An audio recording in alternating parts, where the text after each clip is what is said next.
नमस्कार, सुबह की फटाफट खबरों में आपका स्वागत है। प्रधानमंत्री नरेंद्र मोदी डिजिटल इंडिया की शुरुआत के 6 साल पूरे होने के अवसर पर 1 जुलाई को इसके लाभार्थियों के साथ बातचीत करेंगे।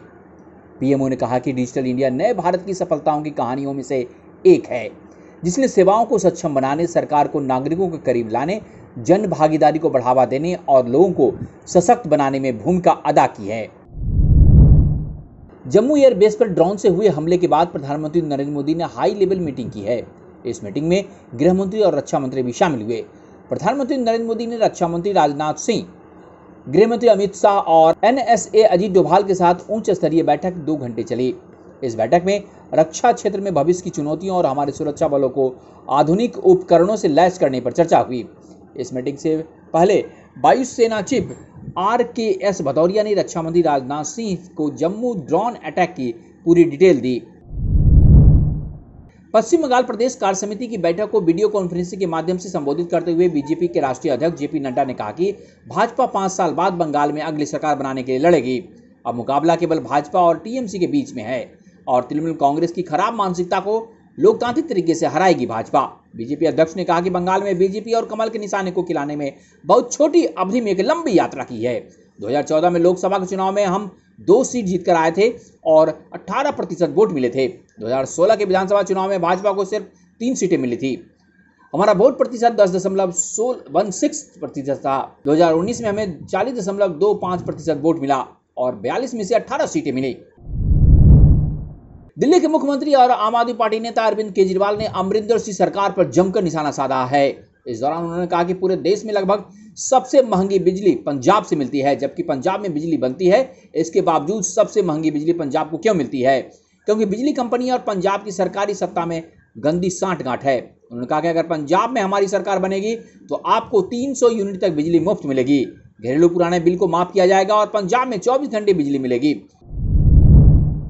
ट्विटर को एक और झटका लग गया है। गाजियाबाद के बाद अब दिल्ली पुलिस ने भी ट्विटर के खिलाफ केस दर्ज कर लिया है। राष्ट्रीय बाल अधिकार संरक्षण आयोग यानी NCPCR की शिकायत पर ट्विटर के खिलाफ केस दर्ज किया गया है। NCPCR का कहना है कि ट्विटर पर लगातार बच्चों की अश्लील सामग्री डाली जा रही थी। इस मामले में दिल्ली पुलिस से शिकायत की गई थी। दिल्ली पुलिस की साइबर सेल ने मामला दर्ज किया है। ट्विटर पर बच्चों से जुड़ी अश्लील कंटेंट नहीं रोकने का आरोप है।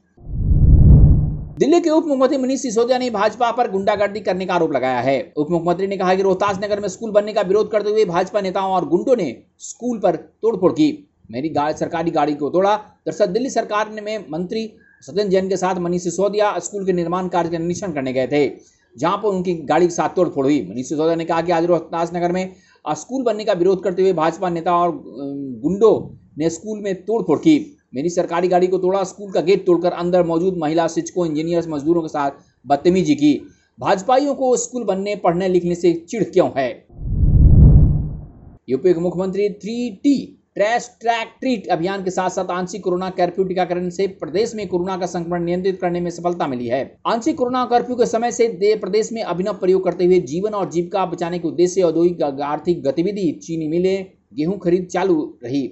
सर्विलांस के माध्यम से निगरानी समितियों द्वारा ट्रेसिंग के तहत घर घर जाकर संक्रमण की जानकारी ली जा रही है। प्रधानमंत्री नरेंद्र मोदी ने कहा है कि लखनऊ में भारत रत्न डॉक्टर भीमराव स्मारक और संस्कृति केंद्र अम्बेडकर के आदर्शों को युवाओं के बीच और लोकप्रिय बनाएगा।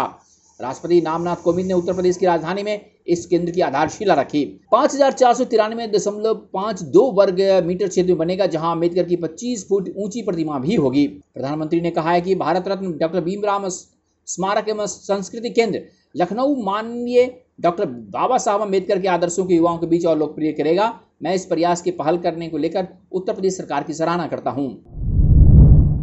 बॉलीवुड एक्टर फरहान अख्तर बहुप्रतीक्षित फिल्म तूफान का ट्रेलर रिलीज होने से एक दिन बाकी है, लेकिन फरहान अख्तर एक और स्पोर्ट्स ड्रामा में अपने अद्वितीय अभिनय कौशल से प्रशंसकों को प्रभावित करने में पूरी तरह तैयार हैं। जहां उन्होंने अपनी आने वाली फिल्म का एक पोस्टर साझा किया है, वहीं उन्होंने एक और टीजर जारी किया है, जिसे देखने के बाद फिल्म का इंतजार करना मुश्किल हो गया है। फिल्म तूफान के एक नए पोस्टर से प्रशंसकों को उत्साहित करने के बाद फरहान आज सोशल मीडिया पर एक नया टीजर साझा किया है, जहां हम आपको बता दें कि ट्रेलर 30 जून दोपहर 12 बजे आएगा।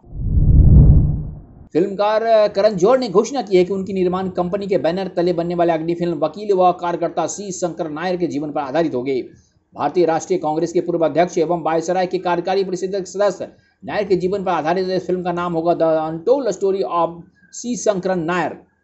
यह रघु पलट शंकर नायर के परपोते और उनकी पत्नी पुष्पा पलट द्वारा लिखी गई पुस्तक the case that shook the empire पर आधारित होगी।